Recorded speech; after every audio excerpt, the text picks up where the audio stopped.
Senhor Presidente do Supremo Tribunal Federal, Ricardo Lewandowski, senhoras e senhores, nos últimos meses, vários dos principais jornais do mundo criticaram o processo de impeachment da presidenta Dilma. O americano The New York Times afirmou: Dilma paga um preço desproporcionalmente alto, enquanto vários dos seus maiores opositores são acusados de crimes. Outro jornal, Los Angeles Times, disse: não foi pessoalmente acusada de corrupção e, infelizmente, as rédeas estão na mão de homens que estão sendo acusados. O inglês The Guardian, em duro texto, avaliou que o sistema político brasileiro é que deveria ser julgado e não a presidenta da República. O professor Michel Molen, em entrevista ao espanhol El País, comparou a destituição de uma presidenta à pena de morte. O crime é cometido, inocente não terá mais volta. Fiz questão de ler aqui a avaliação de alguns veículos para mostrar que o mundo está acompanhando o que acontece no Brasil. O impeachment é um dispositivo que está na Constituição, mas para que seja legalmente jurídico, precisa ter um fato que o justifique. Os decretos orçamentários foram legais e todos sabem disso. No final de 2015, o Congresso aprovou uma mudança na meta fiscal. Leio aqui o que disse o professor de Direito Tributário, Ricardo Lodo Ribeiro. Diz ele: antes do final do exercício financeiro de 2015, o Congresso aprovou o PLN número 5 de 2015, que reduziu a meta primária. Portanto, diz ele, não há que se falar em meta fiscal estourada, porque o próprio Congresso alterou a meta. As pedaladas fiscais são, na verdade, um contrato de prestação de serviços. Uma das principais ações do governo consiste em transferência de renda, previdência social, idosos, seguro-desemprego, Bolsa Família, bônus e outros. Não tenho dúvida alguma de que a argumentação das pedaladas fiscais para o impeachment da presidenta Dilma é totalmente inconsistente. As pedaladas foram utilizadas muitas vezes por outros governos, inclusive na gestão anteriores da presidenta Dilma. E mais, a maioria dos governadores e prefeitos também utilizaram. A argumentação vai cair como um castelo de cartas. A questão, na verdade, é covardemente política, sendo usada como um cavalo de Troia na batalha de ambições individuais, partidárias e oligárquicas. Senhor presidente, é necessário dizer que, desta forma, a democracia brasileira está sendo atacada, atingida por uma enorme conspiração de uma maioria eventual. Quem vai pagar a conta vai ser o povo brasileiro. Quando questiono alguns senadores, e eles me dizem, tudo bem, Paim, mas a questão é política. Vamos, então, a uma questão política, analisando, como eles dizem, o conjunto da obra. Os partidos que hoje mais atacam o governo Dilma sempre fizeram parte dele e fingem não ter memória, porque não querem lembrar os últimos 14 anos que estavam lá, desfrutando do poder.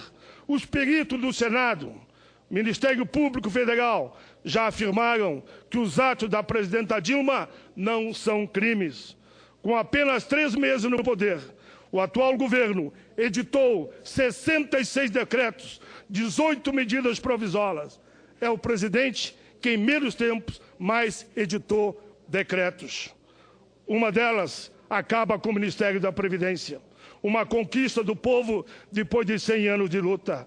Outra, a famigerada MP da Morte, que é um ataque ao direito dos trabalhadores e aposentados. Por exemplo, na aposentadoria por invalidez e no auxílio-doença, que que assim termina no computador após 120 dias. As políticas sociais estão sendo questionadas e atacadas. É bom lembrar que, graças à política de cotas, negros, brancos e índios agora têm acesso à universidade. A cada semana, temos denúncias envolvendo os ministros do atual governo. A mais atual, Odebrecht, envolvendo ministros, Relações Exteriores, Casa Civil e o próprio presidente interino. A denúncia é de 37 milhões. Se a presidenta for afastada, estaremos blindando quem recebeu a propina e condenando uma presidenta por pedaladas e decretos que todos aqui sabem. Ela é inocente, é uma injustiça. Por tudo isso, é porque eu sou contra a pena de morte.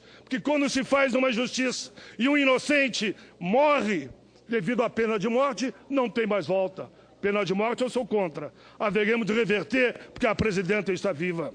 Na reforma da Previdência, querem agora dizer para se aposentar só com 65 anos. Significa, para quem começa a trabalhar cedo, 47 anos de contribuição.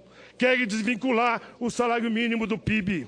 Querem aprovar o negociado sobre o legislado, que isso rasga a CLT. Como é que fica? 13º, férias e todos os direitos que estão lá na CLT, como estão para os jornais de hoje. Querem aprovar a terceirização.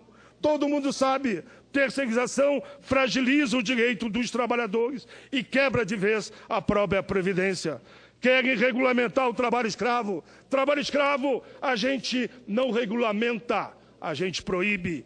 Querem desvincular as receitas da saúde e da educação. Acabaram com o Pronatec, avanço no pré-sal, agora a Seguridade Social. Querem simplesmente que a DRU desvincule 30%. Serão 120 bilhões a menos para a saúde, para a assistência e para a previdência. Nem vou falar do 257, que arrebenta com os servidores públicos, mas vou falar daqueles que atacam a justiça do trabalho, inclusive diminuindo o seu orçamento. Quero falar também daqueles que, por trás disso tudo, já falam que jornada de trabalho tem que ser 80 horas. Já falam que o certo é o trabalhador com uma mão comer e com a outra ficar trabalhando. Tudo isso está estampado nos jornais. Atacam o programa Mais Médico e atacam o nosso SUS. Nem da ditadura houve tantas ameaças contra os trabalhadores e aposentados. Não precisamos disso. Se cobrássemos os grandes devedores da União, que devem 1,5 trilhão, por que não tributam as grandes fortunas? Por que não tributam as grandes heranças? Por que não convocam, como nós propusemos, uma Assembleia exclusiva para a reforma política, partidária e eleitoral? Porque esse sistema está falido, por isso nós estamos aqui hoje. No dia da votação do relatório da Comissão de Impeachment, dia 4, o jornalista brasileiro Jânio de Freitas disse, na Folha de São Paulo, o afastamento de Dilma, Jânio de Freitas, não é Paulo Paim, é a maior hipocrisia que se viu na história desse país. Lá na frente ele diz, não precisavam 441 folhas, era só dizer culpada, culpada, culpada, porque o relator parece que não via os argumentos. O caráter político é que explica a inutilidade, diz ele. O processo político de impeachment é uma grande encenação, uma hipocrisia política de dimensões gigantescas que mantém o Brasil na regressão descomunal, com perdas, recompostas se forem em muito tempo, talvez econômica, mas nunca mais humana. Senhor presidente, se termino dizendo, o processo de impeachment da presidenta Dilma é uma clássica, uma peça de literatura latino-americana ao estilo da escola do prêmio Nobel Gabriel Garcia Marques, o realismo fantástico. 100 anos de solidão. Algumas personagens ficam surpresas ao se depararem com elementos fantásticos, mas age como se aquilo tudo pudesse acontecer naturalmente, como se fosse comum. Entre as descrições feitas está a peste da insônia e do esquecimento que atinge as pessoas da pequena vila de Macondo. Eu me refiro à Vila Congresso. Ou seja, termino aqui, presidente, ou seja, o processo de impeachment da presidenta é uma junção de fatos irreais e estranhos criados, como algo habitual e corriqueiro, sem nenhuma explicação, totalmente à margem da verdade e da justiça. É uma injustiça, por isso